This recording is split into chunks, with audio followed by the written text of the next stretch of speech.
नमस्कार सभी को। आइए सुनते हैं आज शरत चंद्र चट्टोपाध्याय द्वारा लिखित उपन्यास देवदास का चौथा भाग। इस तरह एक साल कट गया, किंतु कटने जैसा नाम ही नहीं लेता। देवदास की माँ काफ़ी शोरगुल मचाने लगी। स्वामी को बुलाकर बोली, देवा तो बेवकूफ़ हलवाहा बन गया, इसका कुछ उपाय तो करो। उन्होंने कुछ सोचकर कहा, देव कलकत्ता चला जाए, नगेंद्र के डेरे पर रहकर मज़े में पढ़ लिख सकता है। रिश्ते में नगेंद्र बाबू देवदास के मामा लगते थे। ये बातचीत सबने सुनी। पार्वती सुनकर भयभीत हो उठी। देवदास को अकेले में पाकर उसका हाथ पकड़कर हिलाते हिलाते बोली, देव भैया, सुनती हूँ कि तुम कलकत्ता जाओगे। किसने कहा तुमसे? बड़े चाचा जी ने।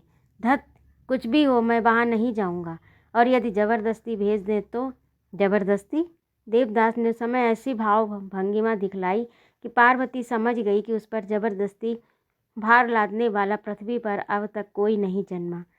वह भी तो यही चाहती है, इसीलिए वह बहुत खुश होकर एक बार और उसका हाथ पकड़कर उसने अगल बगल हिलाया और मुंह निहार कर हंस कर कहा, देखो जाना मत देव भैया, कभी नहीं।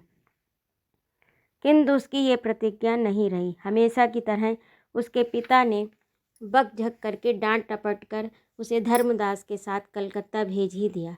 जाने के दिन देवदास ने मन ही मन काफ़ी व्यथा महसूस की। नई जगह जाने से उसे किसी तरह कौतूहल और प्रसन्नता नहीं हुई। पार्वती उस दिन उसे किसी तरह भी छोड़ना नहीं चाहती थी।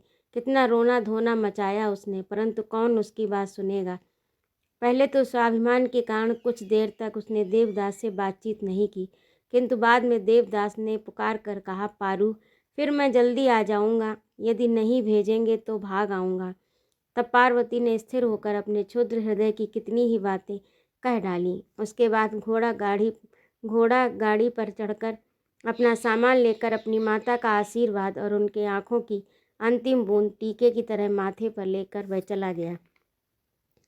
पार्वती को बड़ी तकलीफ हुई। उसकी आंखों का बहुत सारा पानी उसके गालों से बहता हुआ नीचे गिर गया और मारे अभिमान के उसकी छाती फटने लगी।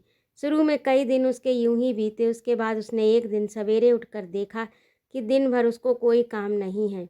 इसके पहले स्कूल छोड़ने के बाद से सुबह से शाम तक उसका सारा समय उत्पात और अत्याचार में ही चला जाता था।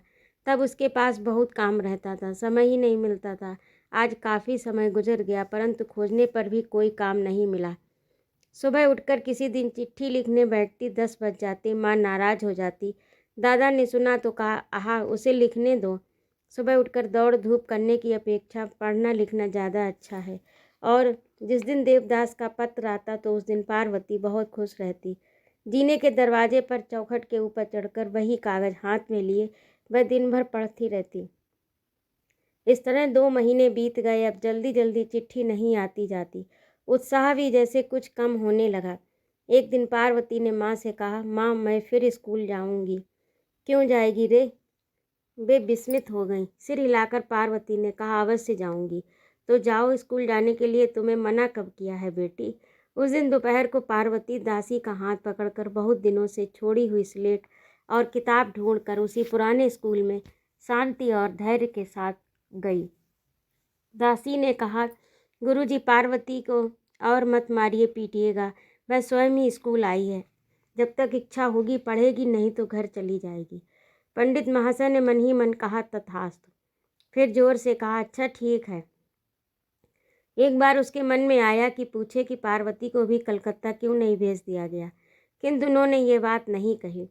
पार्वती ने देखा कि उसी जगह उसी बेंच पर छात्र सरदार भोलू बैठा है।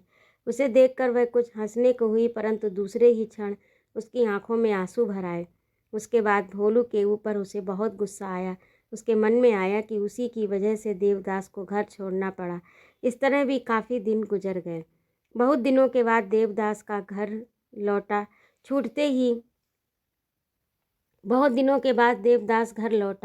छूटते ही पार्वती के घर पहुंचा। बहुत सी बातें हुई। अधिक कुछ उससे कहने को था ही नहीं, था भी तो कह न सकी। किंतु देवदास ने बहुत कुछ कहा। सब ही प्रायः कलकत्ते की बातें थीं। उसके बाद एक दिन गर्मी की छुट्टी में आया हुआ देवदास फिर कलकत्ता चला गया। इस बार भी रोना धोना हुआ, किंतु उसमें पहले जैसी गंभीरता नहीं थी।